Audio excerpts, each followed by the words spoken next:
Boa noite, telespectadores. Eu sou a Natália Correia.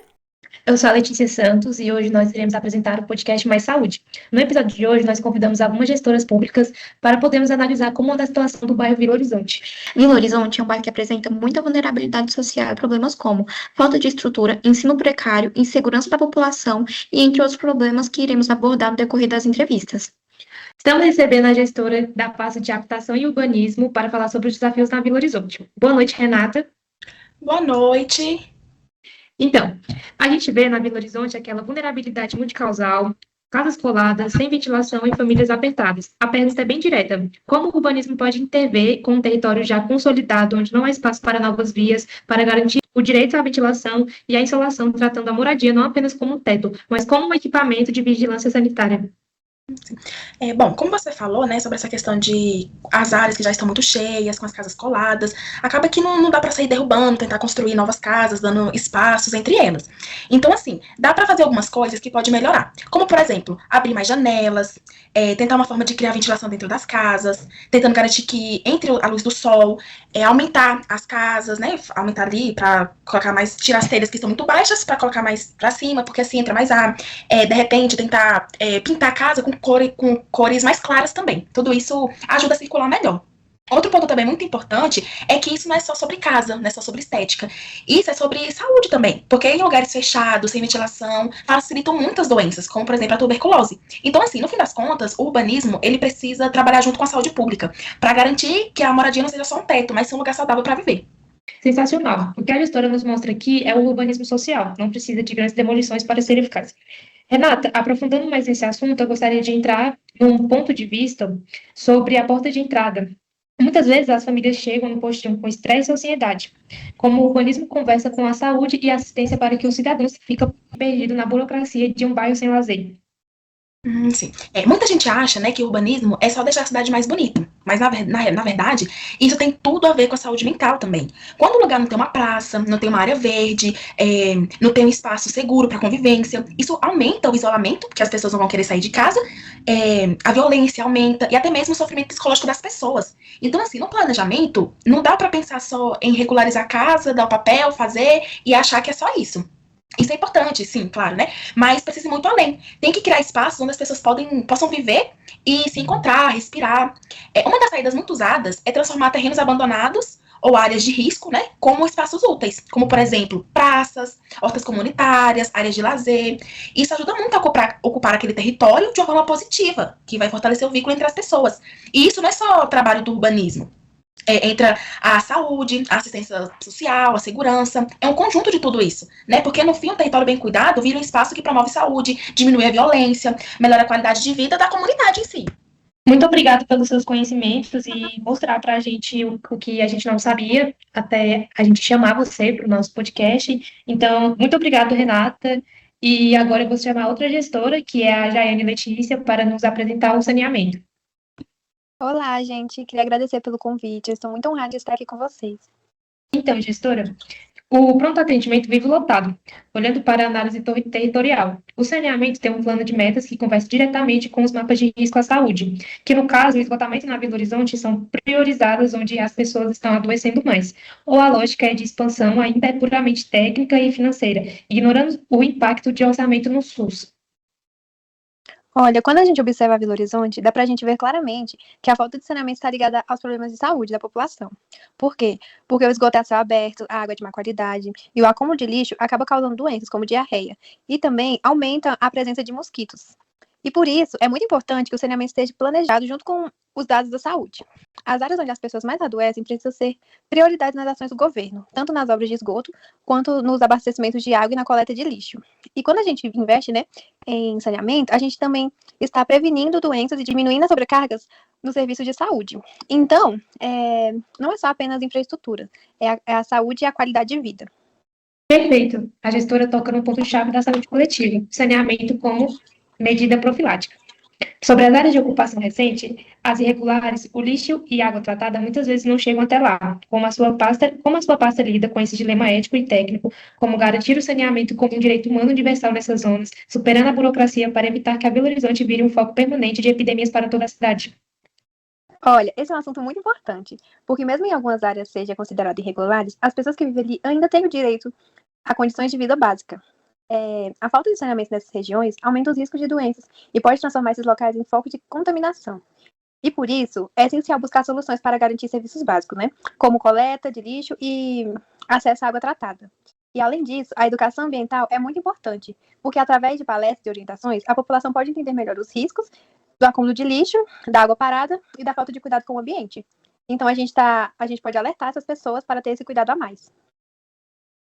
Bem pontual. O que a gestora propõe aqui é a justiça ambiental. Eu queria agradecer pela Renata e a Jane ter vindo aqui para nos explicar dois pontos muito importantes, não só no bairro Belo Horizonte, mas o que acontece em bairros periféricos, que é bem comum isso. E agora eu vou passar para a nossa apresentadora, Natália. Eu gostaria de chamar a Cíntia, que é a secretária municipal da educação, para poder explicar um pouquinho para a gente como é que anda a educação no bairro Belo Horizonte e também para poder tirar algumas dúvidas. Boa noite, Cíntia. Olá, boa noite. É um prazer estar com vocês nessa reunião hoje para falar um pouco mais sobre educação, tá? E vamos lá. O prazer é todo nosso de te receber, Cíntia. Então, é o seguinte, atualmente, as taxas de evasão escolar aumentaram consideravelmente no bairro Belo Horizonte, como você enxerga como principal motivo para que os jovens percam a perspectiva de futuro por meio dos estudos e decidam abandoná-los? Eu acredito que pelo fato de ter que trabalhar para complementar a renda da família, é um dos casos mais comuns dentro dessa evasão escolar. Muitos jovens hoje apresentam muita ansiedade, casos de saúde pública, digamos também, né? Acreditam também que os estudos não é mais tão relevante quanto era antes. O uso de drogas na adolescência, meninas sendo mães cedo, acaba tendo que abandonar a escola para cuidar da criança. Negligência dos pais. Vemos também que a desigualdade social é muito grande. E, claro, a falta de uma boa estrutura escolar acarreta nessa questão da falta de estímulo ao adolescente de pensar em um futuro melhor e bem produtivo. Bem pontuado, Cíntia. Realmente esses fatores são, acredito que decisivos para poder fazer com que esses jovens abandonem a escola e percam essa perspectiva, né, de futuro. E agora, Cíntia, a respeito dos aspectos sobre segurança das escolas, muitos alunos relataram estar inseguros e com receio de frequentar a escola devido aos crescentes casos de violência. Que estratégia você utilizaria para mitigar a insegurança dos estudantes e fazer com que frequentem a escola sem receio? Bom, implementar transportes exclusivos para esses alunos seria uma ótima opção. Policiamento nas escolas, investir em câmeras de segurança com reconhecimento facial, um canal, né, para denúncias em caso de importunação sexual, e psicólogos seriam ótimas estratégias para dar mais segurança a esses alunos. Agora, Cíntia, a respeito das coisas que nós conversamos, né, e você pontuou, a Secretaria de Educação do Lago Sereno planeja apresentar projetos para diminuir os problemas de evasão escolar, melhorar a estrutura e a segurança das escolas do bairro Belo Horizonte e aprimorar também as condições de educação para os jovens? Sim, vimos a quantidade de adolescentes abandonando a escola é muito grande. Seria bom se pensássemos em campanhas sociais, projetos esportivos, educativos e campanhas de incentivo para que esses jovens não abandonem a escola e criem mais perspectiva de vida para o futuro. Bem pontuado, Cíntia, acredito que implementar esses projetos, né, seriam essenciais, principalmente para os jovens, né? E obrigada por todos os esclarecimentos, tá? Sua participação foi extremamente importante para a gente compreender como está a situação da educação no bairro. Eu que agradeço, muito obrigada. Agora, para a gente entender um pouco como está a segurança, eu vou entrevistar a secretária de Segurança Urbana, Micaela e Vitória. Boa noite, meninas. Boa Boa noite. Então, a respeito da segurança pública, o bairro Belo Horizonte ainda possui muitas áreas com infraestrutura precarizada devido à falta de planejamento urbano e descuido da população. De que maneira esses fatores influenciam o aumento da criminalidade e como as forças policiais lidam com esses desafios para garantir a segurança? A falta de infraestrutura, ela influencia diretamente o aumento da criminalidade, principalmente pela falta de iluminação pública, o que deixa o ambiente mais vulnerável, especialmente no período da noite. Com isso, a falta de pavimentação e a presença de terrenos abandonados acabam criando espaço de pouca circulação de pessoas. Esses locais, eles facilitam ocorrências de crime, como furtos, assaltos e tráfico de drogas também. E como as forças policiais atuam por meio de rondas e operações, principalmente em áreas consideradas mais críticas. No entanto, a falta de estrutura do bairro dificulta esse trabalho, já que o problema como pouca iluminação e acesso limitado acaba reduzindo a eficiência das ações policiais. Realmente, né, meninas, essas questões atrapalham muito o policiamento, né, e acabam trazendo muita segurança aos moradores. E nessa questão, né, da população, é que, ultimamente, devido à falta de estrutura familiar e condições financeiras, estamos enfrentando um alto índice de crianças e adolescentes envolvidos com atividades ilícitas, principalmente por meio do tráfico. Quais projetos a Secretaria de Segurança Pública pode organizar para afastar as crianças e os adolescentes do meio criminal? Projetos sociais e educativos são fundamentais, como atividades esportivas, culturais e cursos profissionalizantes.